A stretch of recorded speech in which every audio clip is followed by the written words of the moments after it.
লিপিঘরের official YouTube চ্যানেলে লিপিঘরের সমস্ত ব্যবহারকারীদের জানাই স্বাগতম।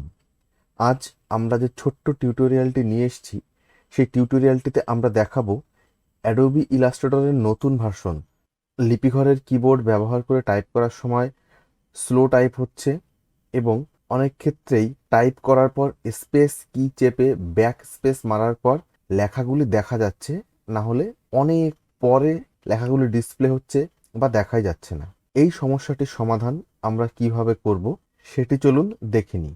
আপনাদের কাছে অনুরোধ, আপনি যদি এই প্রথমবারের মতন লিপিঘরের ইউটিউব চ্যানেলে এসে থাকেন তাহলে দয়া করে সাবস্ক্রাইব করে দেবেন, এবং আপনি যদি ইতিমধ্যেই লিপিঘরের সাবস্ক্রাইবার হন তাহলে আপনার কাছে আমরা বিশেষভাবে কৃতজ্ঞ আমাদের সঙ্গে থাকার জন্য।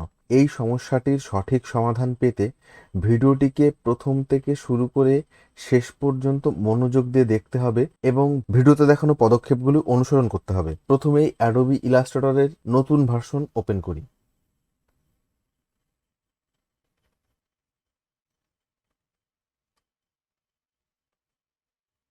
আমরা এখানে অ্যাডোবি ইলাস্ট্রেটরের সিসি 2020 যে ভার্সনটি আছে সেই ভার্সনটি টিউটোরিয়ালে দেখাচ্ছি।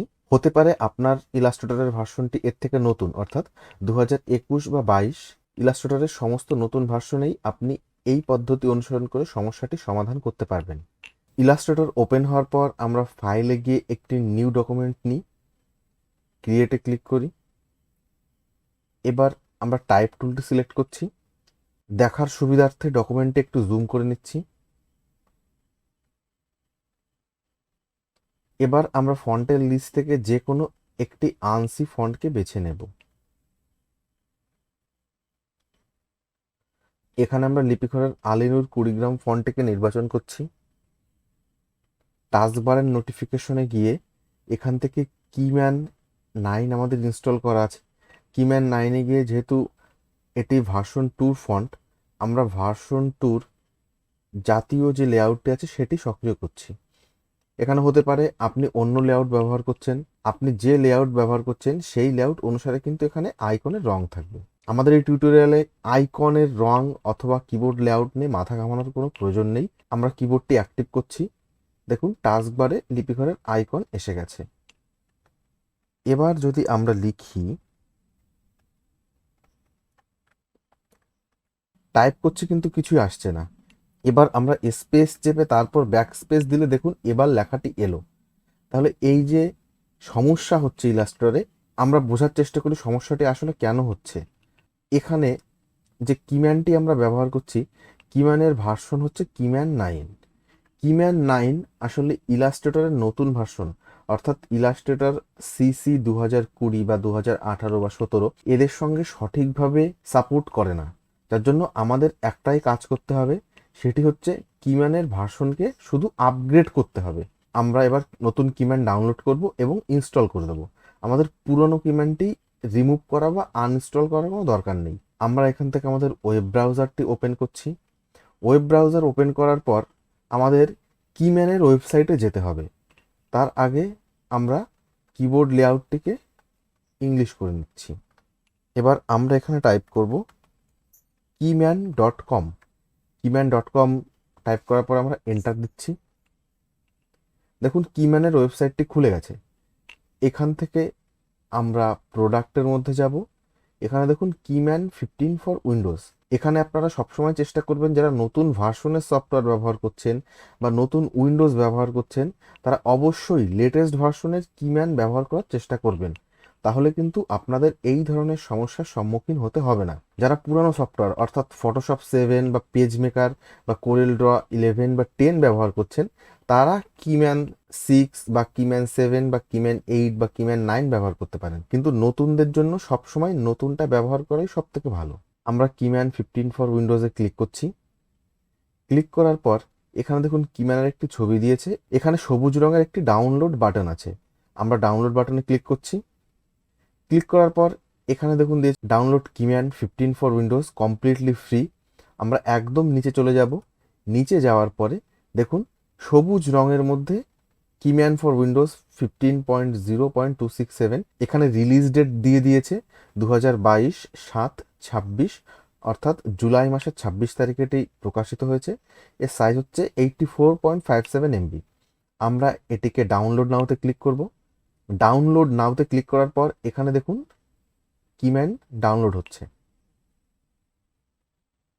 আমরা একটু অপেক্ষা করি যতক্ষণ না পর্যন্ত কিম্যান ডাউনলোড সম্পূর্ণ হয়।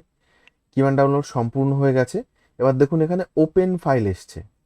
আমরা এর উপরে ক্লিক করে দেব। ক্লিক করে দিলে বলছে do you want to allow this app to make changes to your device. এখানে আমাদের ইয়েসে ক্লিক করতে হবে, একটু অপেক্ষা করতে হবে। এখানে দেখুন কিম্যান 15 যে কিম্যান 15 অর্থাৎ কিম্যানের লেটেস্ট ভার্সনটি চলে এসেছে। আমরা এখানে ইনস্টলে ক্লিক করব।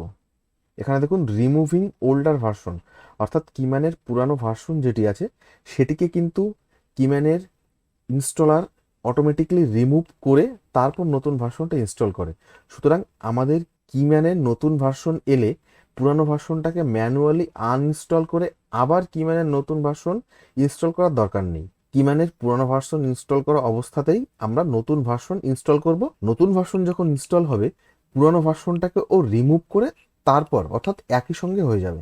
আমাদের এখানে একটু অপেক্ষা করতে হবে যতক্ষণ না পর্যন্ত কিম্যানের ইনস্টলেশন সম্পূর্ণ হচ্ছে। আমরা নিচে প্রোগ্রেস বার দেখতে পাচ্ছি সবুজ রঙের।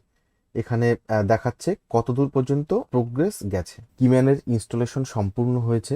এবার আমরা দেখতে পাচ্ছি কিম্যানের যে স্প্ল্যাশ স্ক্রিন অর্থাৎ ওয়েলকাম স্ক্রিনটি আসে সেটি চলে এসছে। এখান থেকে আমাদের প্রথমে যে কিবোর্ড আমরা ডাউনলোড করেছিলাম লিপিঘর ওয়েবসাইট থেকে সেই কিবোর্ডগুলি আমাদের প্রথমে কনফিগারেশনের মধ্যে গিয়ে অ্যাড করতে হবে। আমরা কনফিগারেশনে যাচ্ছি। কনফিগারেশনে যাওয়ার পর দেখুন এখানে কিবোর্ড লেআউট অ্যাডের একটি স্ক্রিন দিয়েছে। আমরা ইনস্টল কিবোর্ডে ক্লিক করব। ইনস্টল কিবোর্ডে ক্লিক করার পর আমাদের কম্পিউটারে যেখানে কিবোর্ড ফাইলগুলি ডাউনলোড করা আছে আমরা সেখানে চলে যাব। আমরা ডাউনলোড ফোল্ডারের মধ্যে যাব।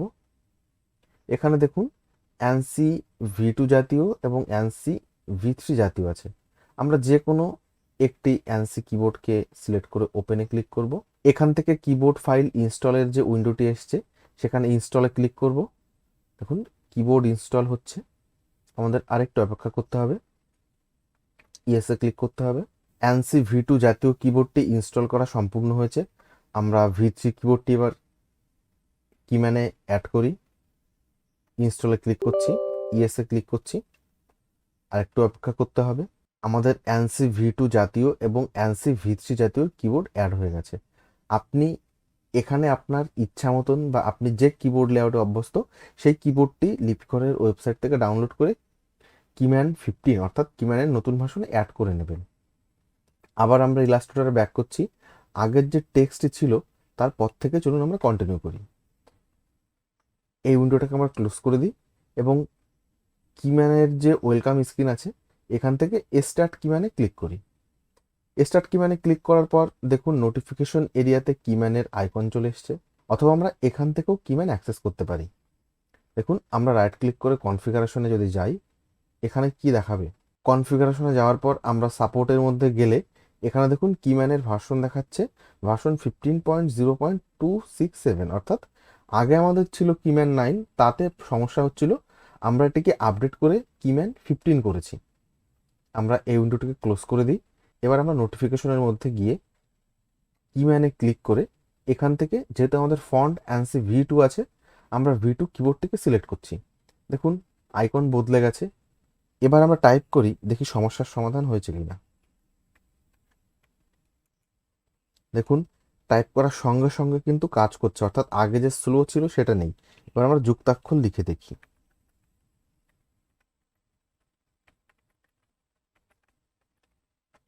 দেখুন যুক্তাক্ষরও কিন্তু টাইপ করার সঙ্গে সঙ্গেই ডিসপ্লে হচ্ছে, অর্থাৎ আগের যে স্লোনেস ছিল বাংলা টাইপিংয়ে সেটি কিন্তু কিম্যান ভার্সন 9 থেকে ভার্সন 15 অর্থাৎ লেটেস্ট ভার্সনে আপডেট করার সঙ্গে সঙ্গে আমাদের সেই সমস্ত সমস্যাগুলির সমাধান হয়ে গেছে। ভিডিওটি শেষ পর্যন্ত দেখার জন্য আপনাকে জানাই অসংখ্য ধন্যবাদ। বাংলা ভাষা নিয়ে আমাদের কাজকে যদি আপনারা সমর্থন করে থাকেন, আমাদের কাজ যদি আপনাদের ভালো লেগে থাকে এবং আপনাদের সমস্যার সমাধান করতে আমরা সক্ষম হই, তাহলে দয়া করে আমাদের ভিডিওটি লাইক করে দেবেন। ভবিষ্যতে আমরা আরও কোন বিষয়ের উপর টিউটোরিয়াল তৈরি করলে আপনাদের সেটি আরও বেশি উপকার করবে সেটি আমাদের কমেন্ট করে জানাবেন। আমাদের এই ভিডিওটির লিঙ্ক বা আমাদের ওয়েবসাইটের লিঙ্ক আপনি আপনার পরিচিত বন্ধুবান্ধব এবং আত্মীয়দের মাঝে শেয়ার করে মাতৃভাষার প্রতি আপনার কর্তব্য পালন করতে পারেন। আজকের ছোট্ট টিউটোরিয়ালটি এ পর্যন্তই। আগামীতে আবার দেখা হবে নতুন একটি টিউটোরিয়াল নিয়ে। দয়া করে লিপিঘরের সাথেই থাকুন।